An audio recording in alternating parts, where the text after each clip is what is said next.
आज की क्लास में जो हम लोग बात करेंगे वो इस पॉइंट को लेकर के बात करेंगे कि हायर एजुकेशन में सिलेबस में जोसेफ एंड्रयूज जो नावल है उसमें अक्सर करके क्वेश्चन आता है। तो जो उसका स्टोरी है, जो राइटर है, उनको लेकर के बात होगी, खास करके उसका स्टोरी, सेटिंग, कैरेक्टर्स को लेकर के कुछ इंपॉर्टेंट पॉइंट्स है जो मैंने पीडीएफ फाइल बना के आपको भेजा हुआ है। मैं सीधे वही फाइल ही शेयर करता हूँ।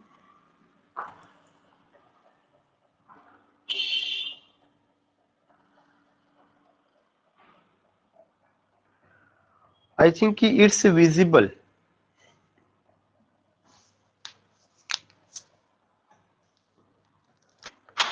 Rama, is it visible? Yes, sir, it is visible. Okay, okay. So you will come to know कि जो नॉवेल है जोसेफ एंड्रयूज, ये जो नॉवेल है ये किसका है? हेनरी फील्डिंग का है। एक बहुत बेसिक पॉइंट है। और ऐसा भी हो सकता है कि already you had gone with this novel, you have read this novel either in UG class और पीजी क्लास। वो सब ठीक अपनी जगह है। कुछ इंपॉर्टेंट चीजें हैं जो मुझे लगता है कि we need to recall, we need to memorize whatever we have stored in our memory. It's time to go या टू रिकॉल। ये समय है कि हम जो है उसको फिर से रिकॉल करें उस मेमोरी को। तो जो जोसेफ एंड्रयूज है किसका नावल है? हेनरी फील्डिंग का नावल है। हेनरी फील्डिंग जो है कहाँ के या कैसे नावलिस्ट थे, किस एज में आए थे? 18 सेंचुरी में आते हैं और 18 सेंचुरी के बड़े नावलिस्ट में शुमार किए जाते हैं। 18 सेंचुरी में एक ग्रुप ऑफ नावलिस्ट आते हैं जिसका नाम था four wheels of the novel. और उसी four wheels of the novel की कैटेगरी में ये पार्टिकुलर पर्सन आते हैं। और four wheels of the novel की कैटेगरी में अगर आप देखेंगे जो चार नावलिस्ट हैं उसमें सैमुअल रिचर्डसन थे जिन्होंने पामेला लिखा। हेनरी फील्डिंग का जोसेफ एंड्रयूज आप पढ़ रहे हैं। इसके अलावा इनका और भी नावल और भी वर्क रहा है। एक थे लॉरेंस ईस्टन नाम के थे, उन्होंने लिखा था। और एक टोबियस स्मॉलेट थे।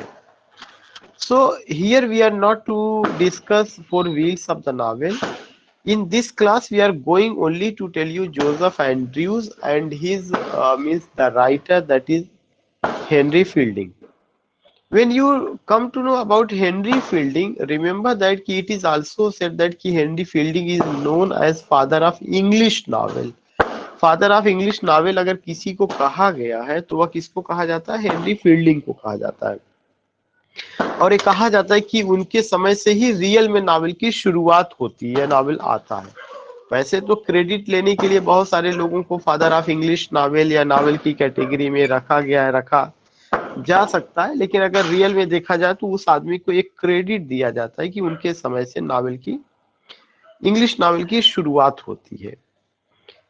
दूसरा चीज है कि उन्होंने जो नावल लिखा किस तरह का लिखा। जो 18 सेंचुरी का नावल था उस नावल में you find the reflection of men and manners of 18th century, especially characters, events based on the ground of reality। मेरे शब्दों को ध्यान में रखिएगा। 18वीं शताब्दी में जो नावल आया है उसमें जो है reflection of men and manners, especially the people of middle class. जो मिडिल क्लास के लोग हैं उनकी लाइफ को, उनके कल्चर को, उनकी भाषा को, उनका वे ऑफ लिविंग को, उनका जो भी था मैनर, ड्रेस, एटिकेट्स, उन सारी चीजों को लेकर के इसको लिखा गया था। यानी जो भी नावल आया था, चाहे वो पामेला आप देखेंगे, चाहे पामेला के अलावा जो है जोसेफ एंड्रयूज को देखेंगे, या और भी जो four wheels of the novel में जिन्होंने भी लिखा, they all had ultimately they all had some basic characteristics. That was what ki they all wrote about the people of middle class.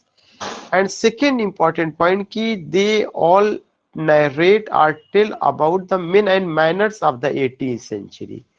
ये पॉइंट आपको देखने को मिलेगा। Now the next point which you go ki especially the novel of Joseph Andrews, sorry, the novel of Henry Fielding, उनके जो novel हैं उसमें plot बहुत ही स्ट्रांग प्लॉट का वो यूज करते हैं। कैरेक्टर्स उनके ऐसा लगता है they all are the living character, they जीवित कैरेक्टर हैं। ऐसा लगता है कि life which you lived, I lived life which you and I are living या had lived, that life had been presented, that life had been depicted, narrated so ऐसा नहीं लगता कि he is talking about alien, he is talking about angel, या he is talking about princess, prince, no, not at all, a very normal life with the people of middle class live, और उनका क्या situation था उसको लेकर के उसी कड़ी में जुड़ा हुआ आपका जोसेफ एंड्रयूज है। और यह क्या है कि it's the first full length novel of Henry Fielding. पहला इंपॉर्टेंट पॉइंट तो यही बनता है कि हेनरी फील्डिंग का यह पहला नावल नहीं है, लेकिन फर्स्ट फुल लेंथ नावल है। इसका मतलब हेनरी फील्डिंग ने इसके पहले भी कुछ नावल लिखा था, लेकिन वो नावल जो है नावल की शक्ल में नहीं आया, या उस तरह की सिचुएशन में नहीं आया जिसे आप नावल कह सकिए। तो यह उनका पहला फुल लेंथ नावल है। It's the first full length novel of Henry Fielding, पहला पॉइंट। दूसरा पॉइंट यह है कि जो जोसेफ एंड्रयूज नॉवेल है, the title of the novel is the history of the adventures of Joseph Andrews and of his friend Mrs Abraham Adams. कह रहे हैं इसका जो पूरा टाइटल है वो क्या है, the history of the adventure. इसमें इतिहास दिखाया गया, किसका इतिहास दिखाया गया, जोसेफ एंड्रयूज और उनके दोस्त अब्राहम एडम्स का एडवेंचर का इतिहास दिखाया गया। जोसेफ एंड्रयूज और अब्राहम एडम्स, उनका एडवेंचरिंग क्या था, उनका एडवेंचरिंग ये था कि they went from one place to another place, because the novel is an example of the picaresque novel, and in picaresque novel we know it very well कि the word picaresque came from the Spanish word picaro, which means a knave, which means scoundrel, which means vagabond, which means wanderer, a person who moves from one place to another place aimlessly, without any उद्देश्य, without any objective, और जिसका कोई permanent ठिकाना नहीं रहता, बल्कि वो जो है वक्त के साथ साथ अपने ठिकाने को बदलता रहता है, जो बंजारों जैसा जीवन व्यतीत करता है, उसको हम क्या कहते हैं, पिकारो कहते हैं, स्पेनिश वर्ड पिकारेस्क। और ये पिकारेस्क नॉवेल का एग्जाम्पल है, क्योंकि इसमें एडवेंचर की बात की गई। अब सवाल ये उठता है किसका adventure, adventure of Joseph Andrews और उनके दोस्त अब्राहम एडम्स का। नावल कब आता है, 1742 में आता है, and defined by Fielding as comic epic in prose. कई बार एक क्वेश्चन आ चुका है कि who called his novel comic epic in prose. Prose में एक ऐसा महाकाव्य लिखा गया है जिसमें क्या है, कॉमिक एलिमेंट है। ये बात किसने कही अपने नावल को, हेनरी फील्डिंग ने अपने नावल को लेकर के कही हुई है। और इस नावल में क्या बताया गया, it tells of a good nature footman's adventure. इसमें एक आदमी के एडवेंचर को बताया गया है, और उस आदमी का एडवेंचर क्या है, it tells of a good natured footman's adventures on the road home from London with his friend. London से लेकर के and mentor the absent minded parson Adams. और वह आदमी कहां पर, लंदन में यात्रा करता है, किसके साथ, parson Adam, parson Abraham Adams. पूरा नाम क्या है, पार्जन अब्राहम एडम्स, और यही उसके मेंटोर भी है। So you come to know ki that in the novel there is what, there is the history of the adventure of the two important characters. One is Joseph Andrews and second is who, second is parson Abraham Adams. और novel का setting कहाँ पर है, London में है। तो यह उनके एडवेंचर को बताता है, यह उनकी जो है रोमिंग लाइफ को बताता है, who go hither and either get opportunity to meet, to conversate, to exchange his views, this things you find. Now the next novel, the novel is the parody of Pamela. ये भी question कई बार पूछा जा चुका है कि जो novel है ये किसका पैरोडी है, the novel is the parody of Pamela. Actually में जो पामेला जो वर्चू, या उसी पामेला का सब टाइटल है virtue rewarded, an epistolary novel written by Samuel Richardson. तो 4-5 पॉइंट है कि पामेला एक नॉवेल है, उसको किसने लिखा है, सैमुअल रिचर्डसन ने लिखा है। और यह कैसा नॉवेल है, एपिस्टेलरी नॉवेल है। एपिस्टेलरी नॉवेल का मतलब क्या है कि एक टाइप ऑफ नॉवेल जो लेटर फॉर्म में लिखा गया है। चूंकि एपिस्टल वर्ड लैटिन वर्ड है, इसका मतलब लेटर होता है। तो इस ये नावल उसका पैरोडी है। पैरोडी का मतलब डुप्लीकेट है। जो जो थीम जोसेफ एंड्रीज में देखने को मिलेगी, यही सेम थीम पामेला में थी। पामेला के का जो वर्चू था, उस वर्चू को खत्म करने की कोशिश की गई, लेकिन पामेला ने कोई कंप्रोमाइज नहीं किया। यह एक बहुत ही इंपॉर्टेंट पॉइंट है नावल का। उसी तर्ज पर जोसेफ एंड्रयूज ने, not Joseph Andrews, Henry fielding ने पामेला ही के ही तर्ज पर एक मेल कैरेक्टर चुना। उसका नाम जोसेफ एंड्रयूज था। जो क्वालिटी सैमुअल रिचर्डसन की पामेला में रहा है कैरेक्टर को चेस्टिटी को लेकर के, वही सेम चीज हम एक मेल कैरेक्टर में देखते हैं। नेक्स्ट है कुछ प्लॉट को लेकर के कुछ पॉइंट्स है कि जोसेफ एंड्रयूज जो है is the brother of Richardson Pamela. कह रहे ये दिखाने की कोशिश की गई है कि जोसेफ एंड्रयूज जो है भाई है, किसके भाई है? Richardson Pamela. पामेला जो हीरोइन है यह एक इमेजिनेटिव हीरोइन है, और यह किसके दिमाग की उपज है? यह जो है सैमुअल रिचर्डसन की दिमाग की उपज है। जो क्वालिटी बहन में पामेला में है, वही क्वालिटी भाई में भी दिखाने की कोशिश की गई। भाई कौन? उनका जोसेफ एंड्रयूज है। लेकिन जो भाई जो जोसेफ एंड्रयूज जो एक कैरेक्टर है, ये किसकी खोज है? जो जोसेफ एंड्रयूज जो कैरेक्टर है, ये जो है अगर आप देखेंगे तो सैमुअल सॉरी हेनरी फील्डिंग की खोज है। तो पामेला में जो क्वालिटी है वही सेम क्वालिटी जोसेफ एंड्रयूज में है, लेकिन दोनों में फर्क यही है कि जो पामेला है, पामेला को अगर आप देखते हैं तो वह एक फीमेल कैरेक्टर है जो कि वर्च्यू रिवार्डेड सबटाइटल उसका है। और इसके साथ साथ अगर आप दूसरे को किसी को देखेंगे तो मेल कैरेक्टर आपका कौन है? मेल कैरेक्टर जोसेफ एंड्रयूज है। When you go with Pamela and Joseph Andrews, you find the similar qualities, similar attributes, and you come to know they both have been seduced, and both chastity were on, you can say कि अगर मैं कहूँ कि दोनों का जो chastity थी, दोनों का जो कैरेक्टर था, ultimately it was challenged, but they accepted and they did their best to save it or to protect it। फिर उसके बाद आप देखेंगे कि यहाँ पर वही चीज दिखाई गई है कि जो चीज प्रॉब्लम पामेला के साथ आया वही प्रॉब्लम जोसेफ एंड्रयूज के साथ आता है। इसीलिए जोसेफ एंड्रयूज को उसके ब्रदर के रूप में दिखाया जाता है कि Joseph Andrews is the brother of Richardson Pamela and is of the same rustic parentage. उसी पेरेंटेज से बिलोंग करते हैं जिस पेरेंटेज से पामेला बिलोंग करती थी। ग्रामीण एरिया से, ग्रामीण पेरेंट्स उनके हैं। एंड पैची एंसेस्ट्री, और जो उनके पूर्वज है वो कौन से? पैची एंसेस्ट्री से बिलोंग करते हैं।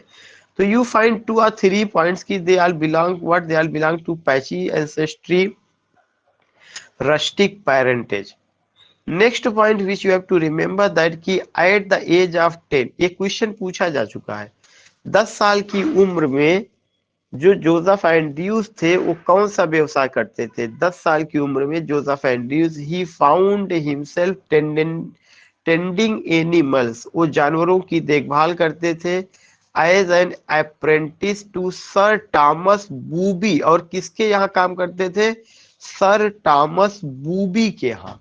सर थॉमस बूबी की जो बीबी है, सर थॉमस बूबी की जो बीबी है लेडी बूबी, यहाँ पे वो नाम आया हुआ है लेडी बूबी, यही इनको सिड्यूस करेगी। So the important point is what कि when you go with Joseph Andrews, you find that कि Joseph Andrews has similarity with Pamela. Pamela is an imaginative character of Samuel Richardson. Pamela जो character है उसी के नाम पर novel का भी नाम रखा गया पामेला, वो वर्चू रिवार्डेड है। उसी तर्ज पर हेनरी फील्डिंग ने जोसेफ एंड्रयूज लिखा, और जो जोसेफ एंड्रयूज और पामेला है वो सेम पेरेंटेज और सेम एंसेस्ट्री से बिलोंग करती है। उसके बाद आप ये देखते हैं कि जोसेफ एंड्रयूज 10 साल की उम्र में टेंडिंग एनिमल्स का काम करते हैं। किसके यहाँ काम करते हैं? सर थॉमस बूबी के यहाँ काम करते हैं।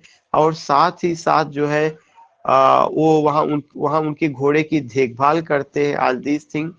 और इसी समय जब वो वहाँ पे घोड़े की देखभाल करते रहते हैं तो वक्त के साथ साथ उनकी उम्र जो है बढ़ती जाती है, और जब वो 17 साल के हो जाते हैं तो उसी दरमियान सर थॉमस बूबी की मौत हो जाती है और सर थॉमस बूबी की जो विडो है लेडी बूबी, वो जो है क्या करती है कि इस जोसेफ एंड्रयूज को सिड्यूस करती है, अपने यहाँ जॉब तो देती है लेकिन उसका जॉब के देने के पीछे एक ही मकसद था कि इस खूबसूरत यंग एडोलिसेंस को किसी भी तरह से जो है क्या किया जाए, इसके साथ रिलेशनशिप, फिजिकल रिलेशनशिप बनाया जाए।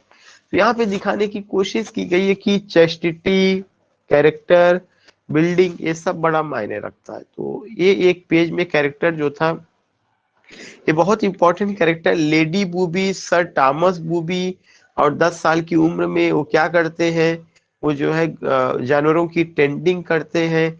उनकी सिमिलरिटी किस कैरेक्टर के साथ है, पामेला नाम के कैरेक्टर के साथ है। दोनों रस्टिक पेरेंटेज से बिलोंग करते हैं। नावेल एक कब आता है, 1742 ईस्वी में आता है। किसका पैरोडी है, Joseph Andrews is the parody of Pamela or virtue rewarded. ये सारी बातें बताई जा चुकी है। नाउ द नेक्स्ट पेज में अगर आप देखेंगे कि आफ्टर सर थॉमस डेथ के बाद Joseph finds his lady's affection readable. Joseph जो है ये पाते हैं कि जो सर थॉमस की जो वाइफ है लेडी बूबी, सर थॉमस की मौत के बाद लेडी बूबी अब विडो हो चुकी है और उनको पूरी फ्रीडम मिल गई है और वो पूरे जो है चीजों की मालकिन है। तो वो क्या करती है, अपना प्यार डबल कर देती हैं और निछावर करती, किसके ऊपर निछावर कर देती हैं, जोसेफ एंड्रयूज के ऊपर। His lady's affection redoubled as she offers herself, whom she offers herself, she offers herself to him in her chamber while on a trip to London। तो नावल की सेटिंग कहाँ पर है, लंदन में है और दोनों ट्रिप पर है। कौन ट्रिप पर है, लेडी बूबी और जोसेफ एंड्रयूज है। लेकिन जो लेडी बूबी है वो एक विडो है और वो उसके प्यार में इतना पागल है या उसकी फिजिकल ब्यूटी को देख के इतना ज्यादा उसके प्रति अट्रैक्ट है कि वे अपने आप को उसको ऑफर कर देती है। नेक्स्ट पॉइंट जो नोट किया गया है कि lady Booby finds Joseph's Christian commitment, a very important point, Christian commitment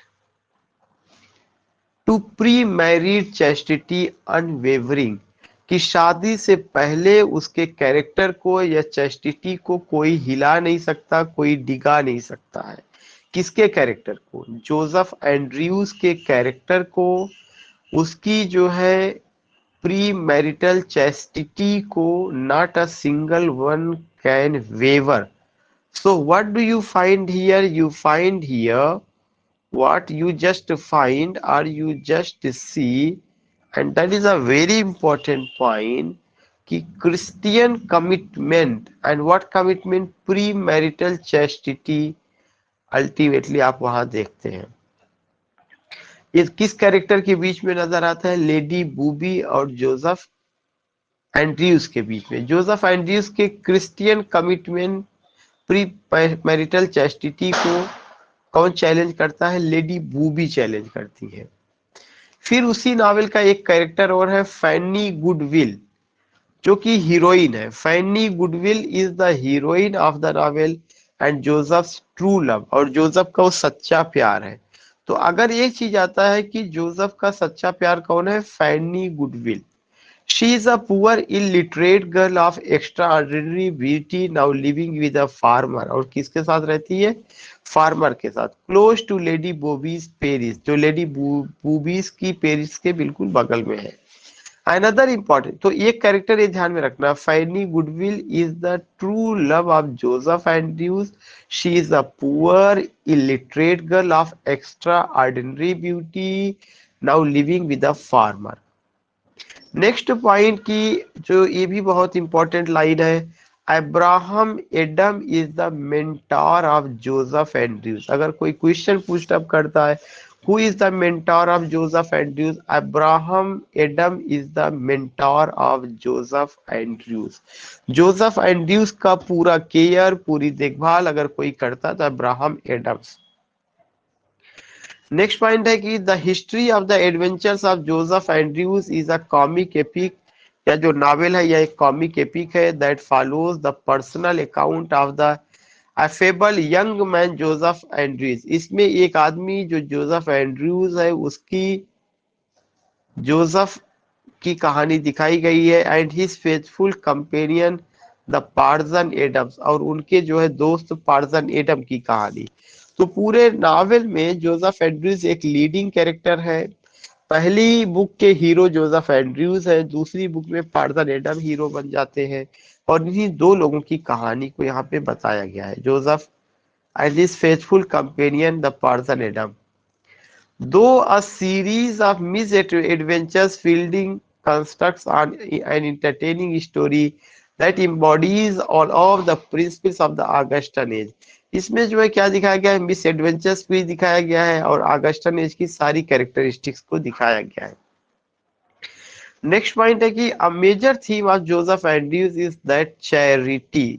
सबसे इंपॉर्टेंट थीम जो रही है वह चैरिटी, दान देना।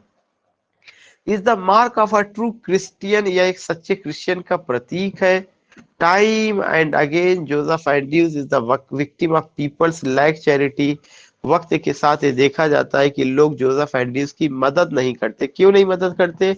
जब लेडी बूबी अपने कार में सफल नहीं हो पाती है तो लेडी बूबी उसको अपने घर से और नौकरी से निकाल देती है। जब नौकरी से जोसेफ एंड्रयूज को निकाल दिया जाता है तो वो रास्ते में है और जाते रहते हैं, तभी जो है कुछ जो है डकैत या चोर उनको जो है क्या कर लेते हैं, उनका स्मगलिंग कर लेते, लूट लेते हैं, उनको घायल करके एक खाई में फेंक देते हैं। ये तो वहां से एक तांगा वाला जाता रहता है और वहीं पे एक वकील उसी तांगे में रहते, उन्होंने किसी तरह से उनकी मदद की जो है और एक ऐसी जगह पे ले जाते हैं जहां पे जो है आ, उनका मुलाकात अब्राहम एडम से होती है, वही उनका हेल्प करते हैं। सो पूरा अगर आप देखेंगे तो एक उसका थीम क्या है, चैरिटी है और चैरिटी एक तरह से ट्रू क्रिश्चियनिटी का सिंबल है। और अगर आप देखेंगे लेकिन यही चैरिटी दिखाई गई 18वीं शताब्दी में, जब लोगों को जरूरत है तो वक्त के समय लोगों को पैसा नहीं दिया जाता है। ऐसा लगता है कि जो भी इंग्लिश पीपल थे या जो लोग भी क्रिश्चियन थे उसमें चैरिटी की कमी नजर आती है, जबकि चैरिटी एक ट्रू क्रिश्चियन का प्रतीक है। Now the next point in book first, Joseph Andrews is the hero, but Tarzan Adam is the hero in book second। ये point है। नेक्स्ट पॉइंट है, Joseph Andrews was written as a reaction against Samuel Richardson novel Pamela और virtue rewarded, जो 1740 ईस्वी में आती है। मैंने आपको पहले ही बताया था कि जोसेफ एंड्रयूज अगर लिखा गया है तो किसके रिएक्शन में, पामेला या वर्च्यू रिवार्डेड के। पामेला और वर्च्यू रिवार्डेड किसका नावल है, सैमुअल रिचर्डसन का नावल है। और इसी के रिएक्शन में क्या लिखा गया है, Fielding portrait Joseph Andrews as the brother of Pamela. Fielding ने जोसेफ एंड्रयूज को ब्रदर ऑफ पामेला की तरह पोर्ट्रेट किया है। Brother of Pamela Andrews the heroine of Richardson novel, और पामेला एंड्रयूज किसकी हीरोइन है, सैमुअल रिचर्डसन की। सेटिंग ऑफ द नावल कहाँ पे है, ऊ ला ला लंदन, यही स्टेटमेंट दिया जाता है, setting of the novel London में है। उसके बाद मैंने बताया कि एक और कैरेक्टर है लियोनारा। लियोनारा जो है 18 साल की एक लड़की है, is the daughter of a gentleman of fortune and now lived with an aunt, वो अपनी चाची के साथ रहती है। एक और घटना घटी थी, एक कैरेक्टर है फैनी। फैनी इज रेस्क्यूड, फैनी को किडनैप कर लिया जाता है और फैनी को कौन बचाता है, Peter Pounce. Fanny is rescued by Peter Pounce. Fanny नाम के एक कैरेक्टर को किडनैप किया जाता है, पीटर पाउंस उनको बचाते हैं। पीटर पाउंस कौन है, लेडी बूबीज राइट हैंड गाई, वो लेडी बूबीज के दाहिने हाथ है। एडम सेट्स आउट, और ये क्वेश्चन पूछा जा चुका है, जो पार्जन एडम है वो लंदन जाते रहते हैं अपने सरमन्स को बेचने के लिए, क्योंकि एक क्लर्जी मैन है। पार्जन एडम जो है एक ट्रू क्रिश्चियन है, क्लर्जी मैन है जो चैरिटी में विश्वास करते हैं और ये अपने कुछ धार्मिक उपदेश को जो इन्होंने दिया है उसको किताब की शक्ल दी है और उसको वो बेचने जाते हैं। Adam sets out for London to sell his sermon। Adam has the great good luck to run into his old pal Joseph Andrews. वहां पे उनकी मुलाकात किससे होती है, जोसेफ एंड्रयूज से होती है, जो एक इन में पड़े हुए लेटे हुए हैं, क्योंकि उनको घायल कर दिया गया था तागे वाले ने उनकी जान बचाई और ले जाकर के एक इन में छोड़ दिया। In the beginning Joseph Andrews worked as a bird keeper. कह रहे शुरू में जोसेफ एंड्रयूज एक बर्ड कीपर के रूप में काम करते हैं, वीपर के रूप में काम करते हैं, ये सारी चीजें होती है। नेक्स्ट है कि mister Trulliber is a hypocritical country parson and a hog dealer.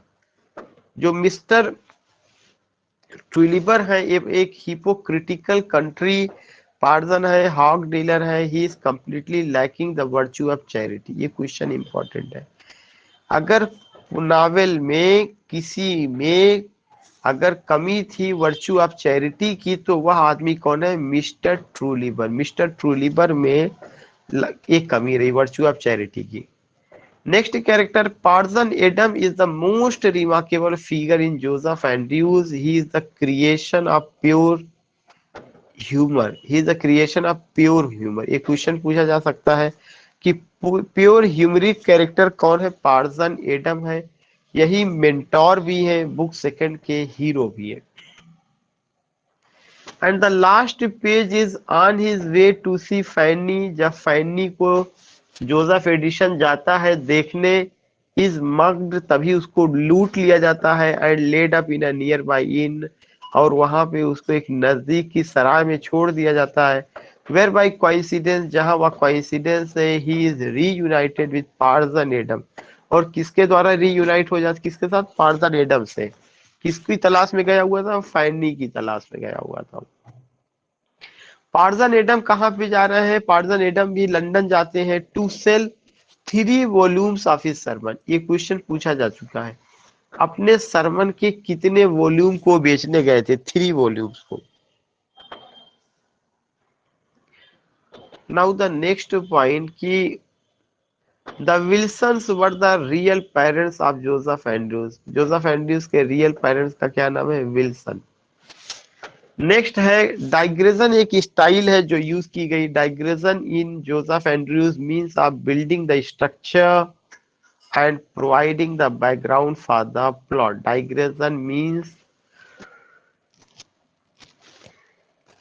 Digression in Joseph Andrews means of building the structure and providing the background for the plot.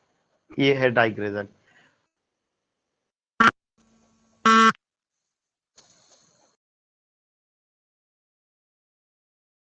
Person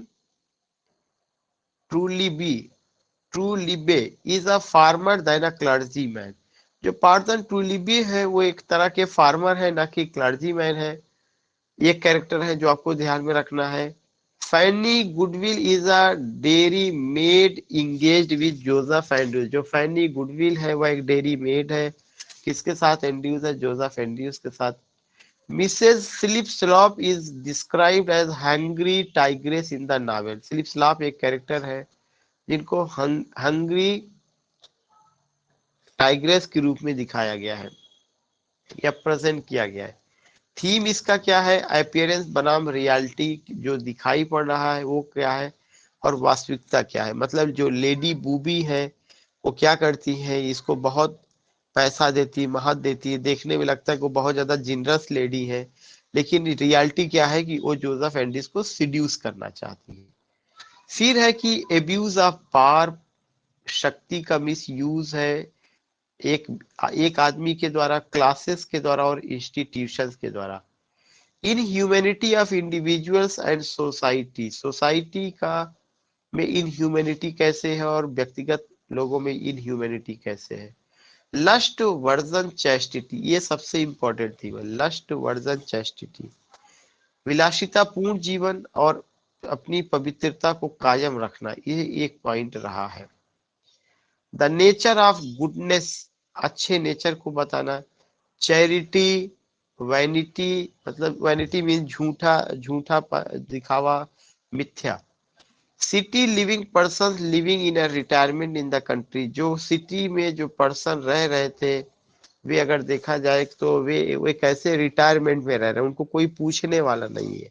18वीं शताब्दी में शहरों के रहने वाले लोगों की लाइफ बहुत सोशल नहीं है, इसको दिखाने की कोशिश की गई। So in this way I have done this job और I will meet you tomorrow for Tess of the d'Urbervilles, और एक और नावल को लेकर के मुझे चलना है। तो मीट यू टुमारो। अगर किसी को कुछ देखिए, ये जो पढ़ाया गया है इसके अलावा कोशिश करके